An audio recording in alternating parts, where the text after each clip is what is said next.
Still, dropping oil prices and an increase in oil imports into California have shielded the state's drivers from any extreme price increases in the wake of the most recent refinery closure. A potential solution to increasing the oil supply in California and decreasing gas prices has come from President Trump, who wants to increase oil drilling off of the California coast. That's gotten pushback, though, from environmental groups and California Governor Gavin Newsom, who called the plan idiotic. Now, Most drivers assume the gas system works the same way it always has. Stations are open, fuel is flowing, prices move up and down, but life goes on. What people don't see is how thin the margin has become behind the scenes and how close the system now operates to failure. California's gas supply no longer has a cushion. It no longer has room for mistakes, delays, or unexpected events. When everything runs perfectly, prices stay manageable. But the moment something slips, a refinery outage, a shipping delay, a regulatory disruption, the system reacts violently. That's why prices now jump faster and recover slower than they used to. The problem isn't panic or speculation, it's fragility. A system built with fewer backups, fewer alternatives, and far less flexibility than drivers realize. The most dangerous part is that nothing looks broken until it is. By the time price signs change, the damage is already done. If you want to understand why California gas prices feel more unpredictable every year, you have to understand how close the system is to its limits. A system that looks normal until it doesn't. On the surface, California's gas system appears functional. Fuel is available, stations are stocked, drivers fill up and move on. But underneath that appearance is a system operating with very little tolerance for disruption. In the past, California had excess capacity built into its fuel network. Multiple refineries, flexible supply routes, and broader sourcing options allowed the system to absorb shocks. If one facility went offline, others could compensate. That margin has largely disappeared. What operating on the edge really means. Today, most California refineries operate near maximum capacity. Storage levels are tightly managed. Imports are limited and slow.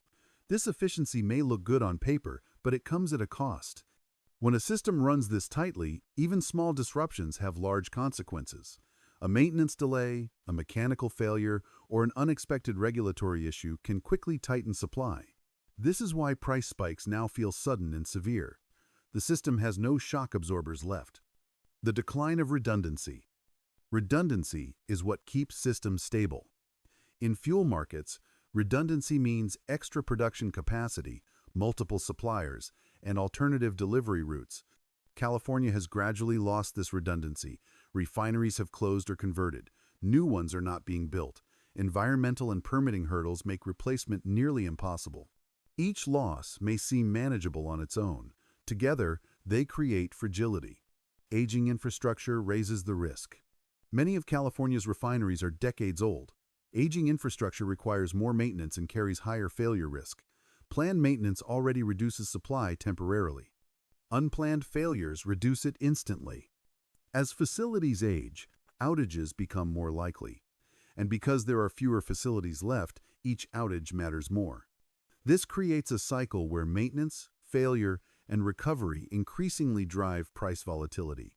Why regulations compound the problem? California's regulations serve important environmental goals, but they also limit flexibility. Special fuel blends restrict sourcing, permitting rules slow repairs and upgrades. Compliance costs discourage reinvestment. None of these policies alone breaks the system, but together they reduce adaptability. When a system cannot adapt quickly, it reacts through prices. The myth that shortages are rare. Many people believe gas shortages are extreme, once-in-a-decade events. In reality, California experiences frequent near-shortage conditions. The system avoids visible shortages by raising prices. Higher prices reduce demand just enough to prevent empty pumps. What looks like a price problem is often a supply balancing mechanism. This is why prices spike instead of stations running dry. Why price shocks feel random. To drivers, price increases often feel random. One week prices are stable. The next, they jump dramatically. This randomness is an illusion created by delayed feedback. Decisions and events that cause price spikes usually occur weeks earlier. By the time prices change, the cause is no longer visible. This delay fuels confusion and frustration.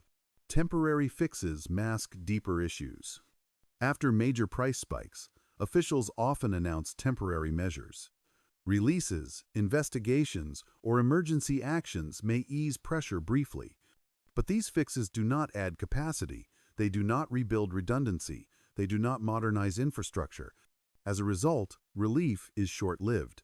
The economic ripple effect. Gas price instability spreads through the economy. Transportation costs fluctuate.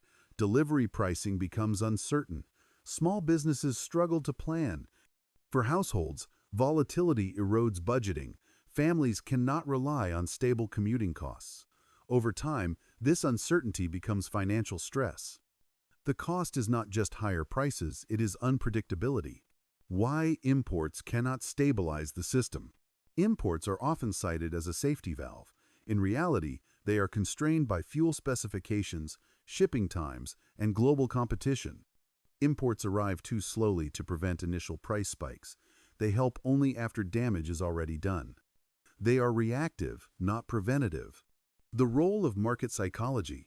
Markets price risk. When traders see a system operating without slack, they price in the possibility of disruption. This risk premium raises prices even before shortages occur. As California's system grows more fragile, risk premiums grow larger. This means prices respond not just to events, but to the expectation of events. Why drivers feel trapped. Most drivers have limited alternatives. Electric vehicles are growing, but not universally accessible. Public transportation is uneven. Many jobs require driving. This lack of choice makes volatility more painful.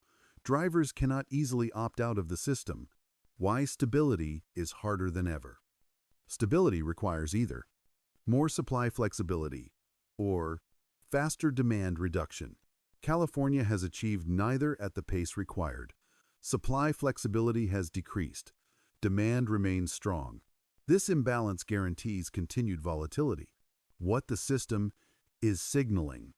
The current pattern signals ongoing fragility.